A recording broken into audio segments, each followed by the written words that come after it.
Imagine this. You walk into the interview room, your heart is racing, palms are sweating, and the only thing you can think about is hoping that you don't embarrass yourself.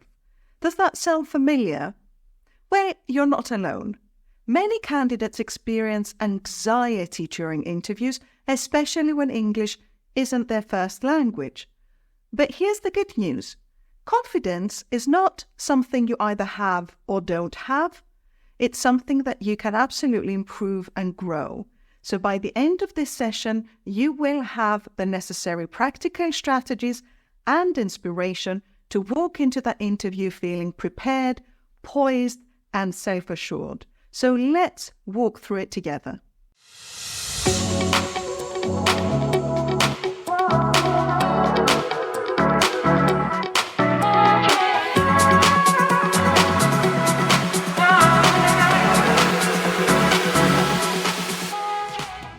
Right, first let's unpack what confidence really means. Confidence is the belief in your abilities, qualities, and judgment. It's about trusting yourself and feeling capable of handling challenges. But what does a lack of confidence look like in the context of an English interview? What are you really afraid of? Let me help you through this process.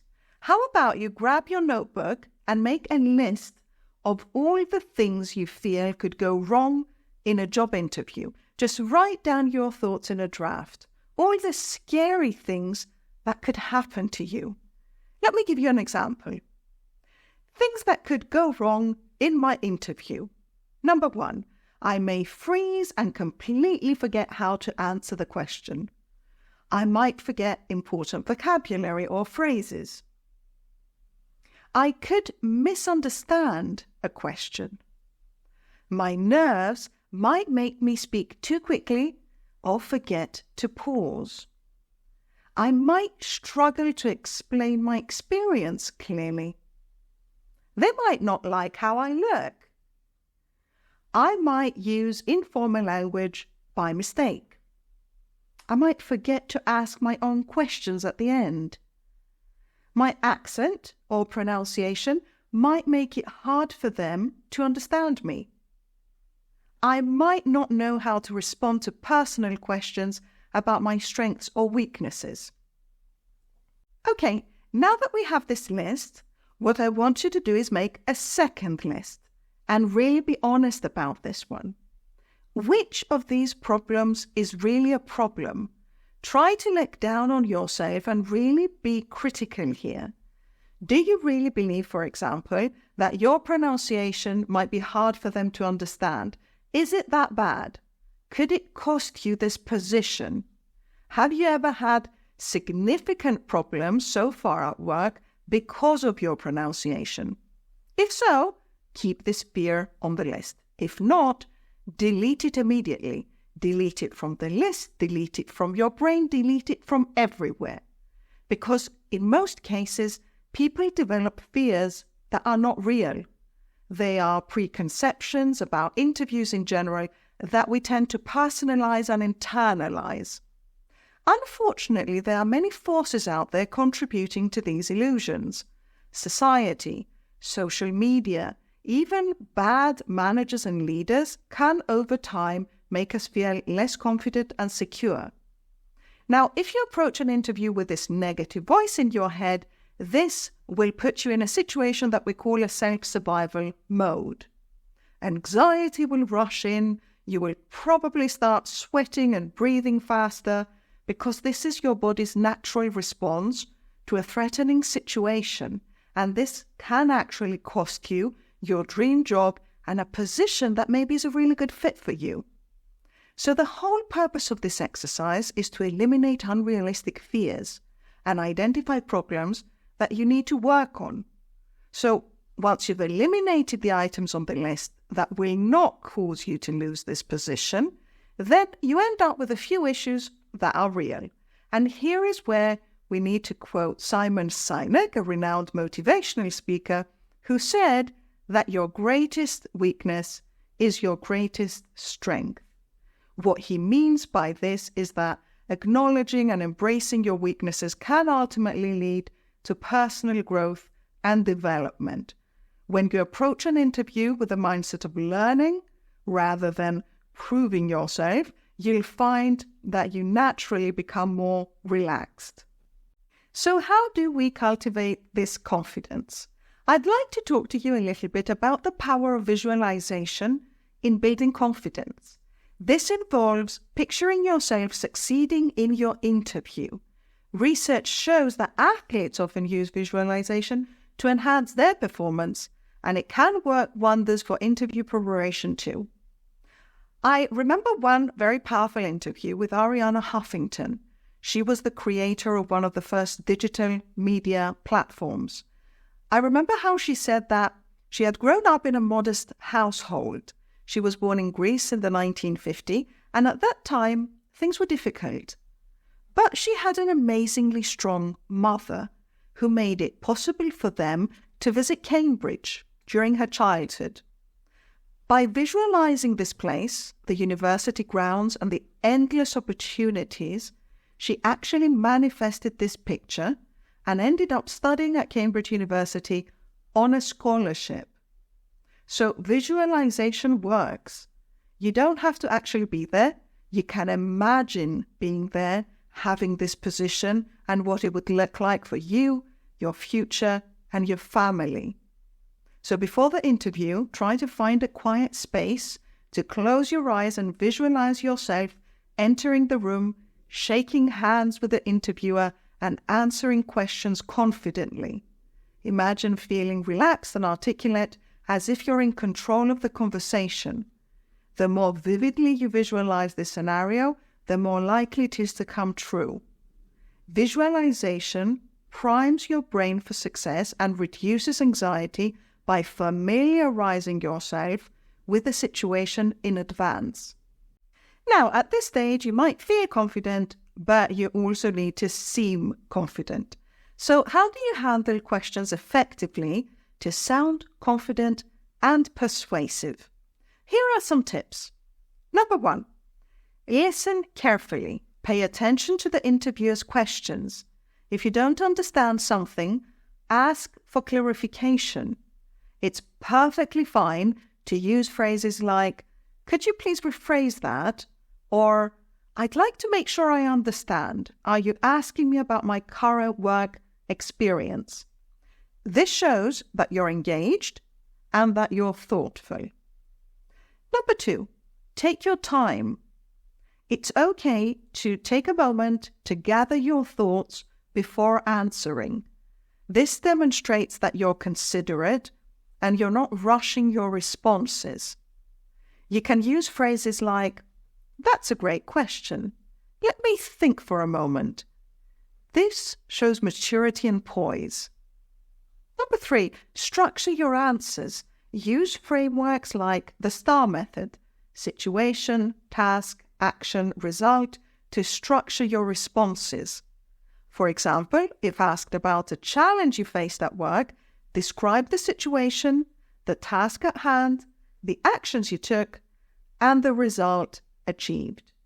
This structured approach makes it easier for the interviewer to follow your thoughts and allows you to convey your accomplishments much more effectively. I have a whole lesson on how to answer situational questions using the STAR technique, so feel free to check out the link above. Number 4, stay positive. Even when discussing challenges or failures, frame your responses positively. Instead of saying, "I failed to meet a deadline," you might say, "I learned the importance of time management and have since implemented strategies to improve my efficiency." Always use positive language.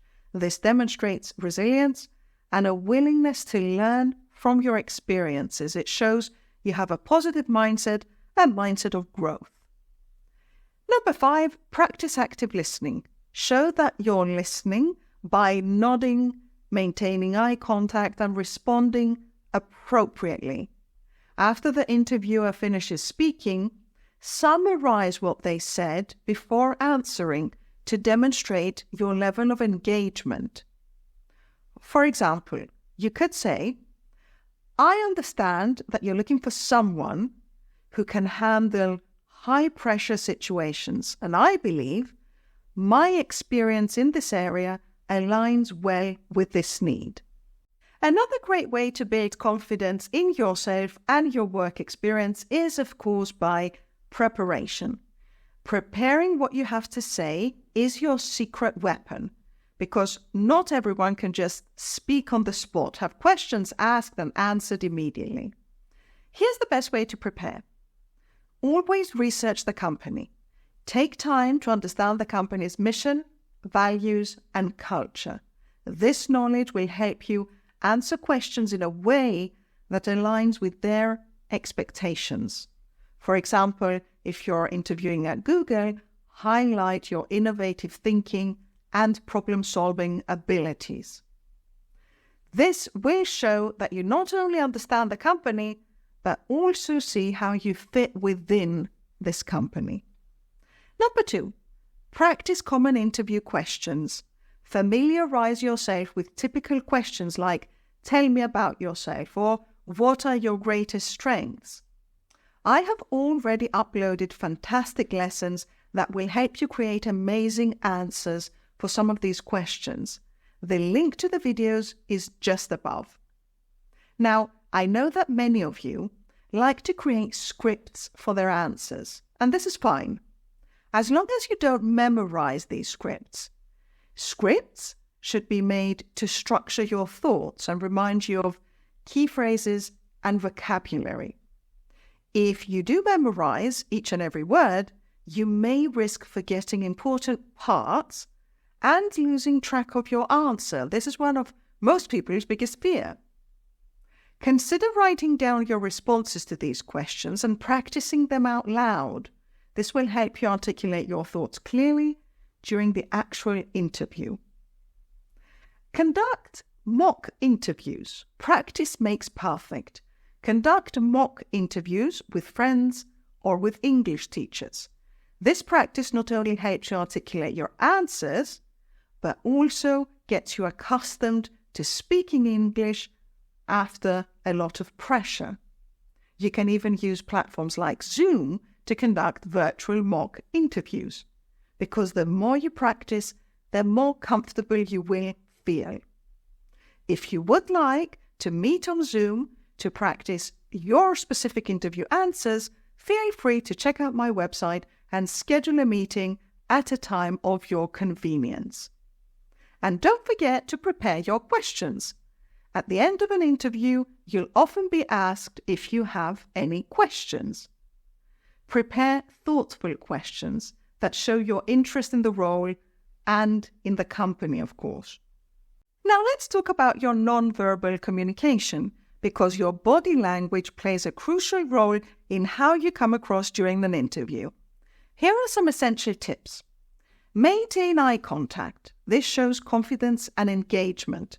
However, remember to blink occasionally to avoid staring at the other person. A good rule of thumb is to maintain eye contact about 70% of the time during the conversation. Studies have shown that maintaining eye contact can increase your perceived trustworthiness. Posture matters. Sit up straight. Lean slightly forward. This posture indicates your interest and your confidence in what they have to say. Avoid slouching, crossing your arms, as these can signal defensiveness and disengagement. Use natural gestures. Hand gestures can help emphasize key points, but be very careful not to overdo it. Use them naturally as you speak to convey your enthusiasm and your engagement.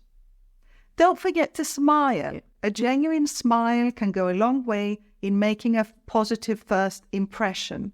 It not only helps you feel more relaxed, but it also makes you appear approachable and friendly.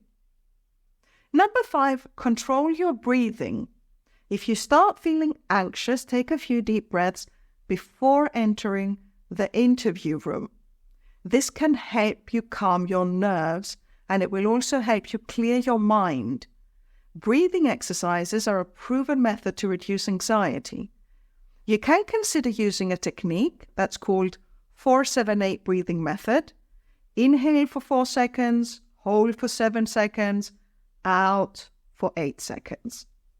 Use the power pose. Before the interview, consider using the power pose. Stand tall with your hands on your hips for 2 minutes. Research from 𝗤𝗂𝗍𝗂 at Harvard University suggests that adopting power poses can increase feelings of confidence and it can reduce your stress. This simple act can boost your confidence significantly. Stay engaged. Nod your head occasionally to show understanding and agreement. This nonverbal cue encourages a more positive rapport with your interview. Finally, let's take some time to talk about the importance of follow-up and self-reflection after the interview.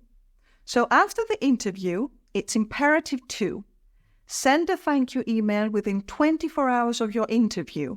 Send a brief thank you email to your interviewer. And in this message, express your appreciation for the opportunity.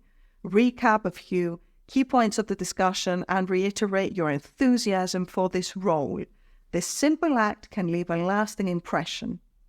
Number 2, reflect on your performance. After the interview, take some time to reflect on what went well and what could be improved in your next interview.